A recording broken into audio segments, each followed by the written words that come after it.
Nagmahal na ang imported na bigas sa ilang pwesto kahit hindi pa umiiral ang import ban para riyan. Sumbong yan sa Agriculture Department nang mag-inspeksyon sa isang palengke sa Maynila. Nakatutok si Sandra Aguinaldo. Na dating 1,000, naging 1,040 ang puhunan. So, sa bagay na po iyan, hindi po makakaya para po sa MSRP na 45. Tumaas raw ang presyo ng isang uri ng bigas na imported mula sa Vietnam. Ayon sa isang rice retailer sa Quinta Market. Binalita niya ito kay Trade Secretary Cristina Roque na naglibot sa Quinta Market at isang supermarket sa Maynila kasama ang Department of Agriculture. Naunang ipinatigil ni Pangulong Marcos ang pag-i-import ng bigas mula sa ibang bansa simula September 1 para raw hindi bumagsak ang presyo ng bigas sa panahon ng anihan ng lokal na magsasaka. Dahil patuloy pa rin ang pagpasok ng imported rice, wala raw dahilan para tumaas ang presyo nito. Definitely we'll be looking into that. Meron po tayong MSRP ngayon for local, for imported So dapat po sumusunod po sila sa ating mga MSRP. Titignan po natin kung talagang sino po ang nagtataas, yung distributor ba, yung importer ba o yung retailer lang.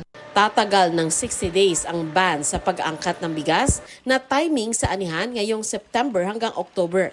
Ayon sa DA, tumaas ngayon ang presyo ng palay ng hanggang 4 na piso kaya makabubuti ito sa magsasaka. We are expecting record harvest. Marami kang harvest, marami kang inventory, so naturally talagang bababa ang presyo.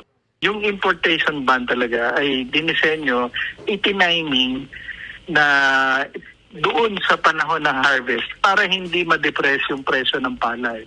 Posible raw resulta ng espekulasyon ang umano'y paggalaw ng presyo ng imported rice.